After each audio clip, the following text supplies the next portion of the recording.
Bapak, Ibu, Saudara yang terkasih dalam Tuhan kita Yesus Kristus, kembali lagi bersama saya Pikaris Melki Pintano yang melayani di Jemaat GKI Karap Gohong dalam renungan harian Resort GKI Pulang Pisau, Rabu tanggal 21 Agustus tahun 2024.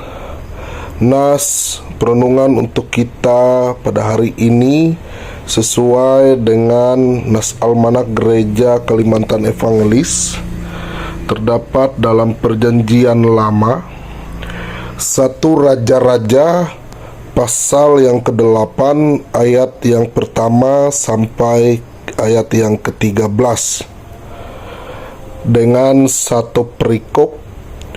Tabut perjanjian dipindahkan dan kemuliaan Tuhan memenuhi bait suci. Sebelum kita bersama-sama membaca dan merenungkan firman Tuhan, mari kita bersatu hati dalam doa. Kita berdoa.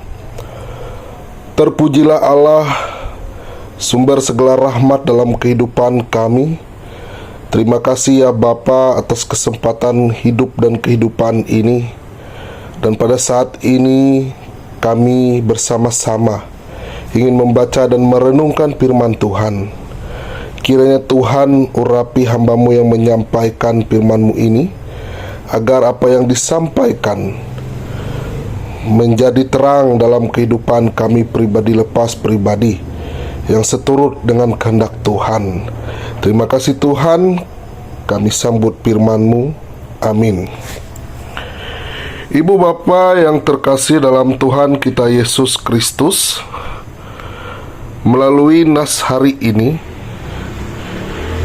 saya akan mengambil pada ayat yang ke-6 dan ayat yang ke-9. 1 Raja-Raja pasal yang ke-8 ayat yang ke-6 dan yang ke-9, yang berbunyi demikian: Imam-imam membawa tabut perjanjian Tuhan itu ke tempatnya, yakni di ruang belakang rumah itu, di tempat Maha Kudus, tepat di bawah sayap kerup-kerup. Dalam tabut itu tidak ada apa-apa selain dari kedua loh batu yang diletakkan Musa ke dalamnya di Gunung Horeb, yakni loh-loh batu bertuliskan perjanjian yang diadakan Tuhan dengan orang Israel pada waktu perjalanan mereka keluar dari tanah Mesir. Ibu Bapa, Saudara yang terkasih dalam Tuhan kita Yesus Kristus, tabut perjanjian mempresentasikan kehadiran Allah sendiri yang ada di tengah-tengah umat Israel dalam perjalanan ke tanah perjanjian. Dan setelah umat Israel menetap di tempat mereka masing-masing dalam tradisi perjanjian lama, imam-imam mempunyai tugas mengangkat dan mengangkut tabut perjanjian Tuhan ke tempat-tempat yang dikhususkan dalam upacara keagamaan mereka. Bacaan pertama menceritakan dalam konteks pentahbisan bait suci, ketika tabut perjanjian dipindahkan dan kemuliaan Tuhan memenuhi bait suci. Tabut perjanjian Tuhan menjadi satu-satunya perabot di tempat yang Maha Kudus. Tabut itu merupakan sebuah tanda. Tabut itu mula-mula berisi 3 benda pengingat bahwa Allah adalah Raja atas Israel. Apa isi 3 benda itu? Yang pertama adalah loh-loh batu yang berukir ke-10 hukum. Kemudian yang kedua, sebuah buli-buli emas penuh dengan mana.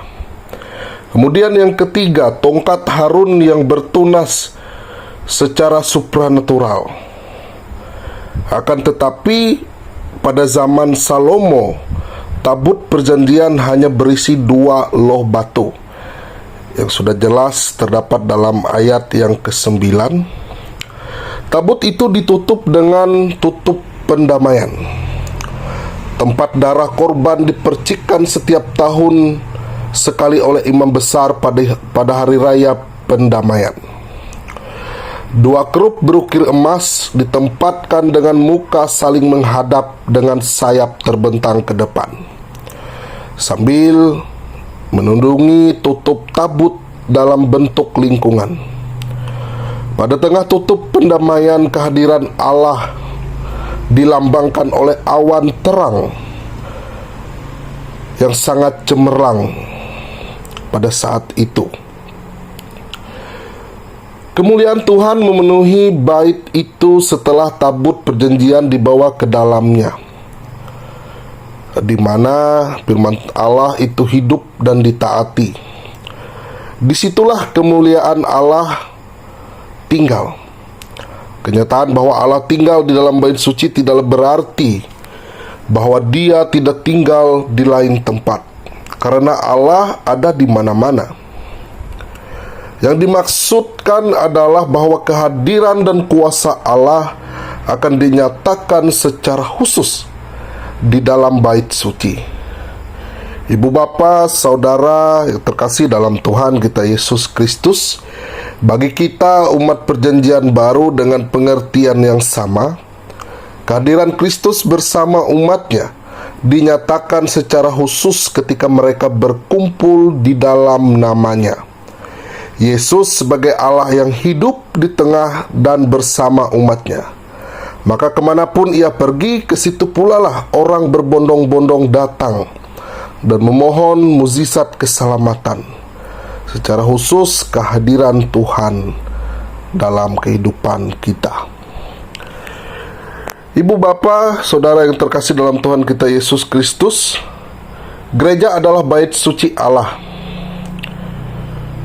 Bagaimana tubuh kita adalah bait suci, Roh Kudus yang bersemayam di dalam kita adalah Roh Allah sendiri, Allah yang senantiasa menyertai kita. Maka kita harus hidup dalam ketaatan kepada sabda Tuhan, supaya kemuliaan Tuhan tetap tinggal di dalam diri kita. Amin untuk firman Tuhan pada saat ini. Mari kita bersatu hati dalam doa, kita berdoa. Allah Bapa kami yang bertahta dalam kerajaan sorga, terima kasih ya Bapa. Pada kesempatan ini kami bersama-sama telah membaca dan merenungkan firman-Mu. Kiranya melalui firman-Mu ini kami selalu merindukan kehadiran-Mu senantiasa dalam kehidupan kami. Jadikanlah kami senantiasa bait-Mu yang kudus, karena santapan suci dalam kehidupan kami bersama-Mu ya Bapa. Dan jadikan kami hidup dalam ketaatan kepada sabda-Mu, agar diri kami senantiasa memancarkan kemuliaan yang datang daripada Tuhan. Ya Bapa, terima kasih atas kesempatan hidup dan kehidupan kami, yang Engkau senantiasa limpahkan kesehatan, kekuatan selalu dalam kehidupan kami. Begitu pula juga Tuhan, terkhusus pada saat ini kami berdoa untuk jemaat Tuhan yang ada di jemaat Sang Pemarto. Kiranya Tuhan memberkati kehidupan mereka, Tuhan berkati jemaat Tuhan yang ada di sana. Begitu pula juga Tuhan berkati pelayan-pelayan Tuhan yang senantiasa hidup dengan penuh sukacita melayani bersama di sana. Pendeta Pikaris, penetua diakon yang senantiasa bersama-sama meninggikan nama Tuhan dalam melayani jemaat Tuhan di Sang Pemarto. Terima kasih ya Bapa, pada kesempatan ini limpahkanlah kehidupan mereka, cita-cita, harapan, usaha pekerjaan mereka dalam kehidupan mereka hari lepas hari. Kami yakin dan percaya ya Bapa, Engkau memberkati jemaat Tuhan yang ada di Jemaat GKI Sang Pemarto dengan penuh sukacita dalam mereka menjalani kehidupan mereka. Kesehatan kekuatan Tuhan limpahkan dalam kehidupan mereka. Tuhan jauhkan kehidupan mereka daripada mara dan bahaya. Karena kami yakin dan percaya Tuhanlah benteng dalam kehidupan kami, yang menjaga dan melindungi kami sepanjang kehidupan kami. Terima kasih Tuhan. Melalui dalam nama Tuhan kami alaskan doa ini, hanya dalam nama Tuhan kami berdoa dan mengucap syukur, dan kami alaskan hanya dalam nama Tuhan yang telah mengajarkan kami berdoa demikian.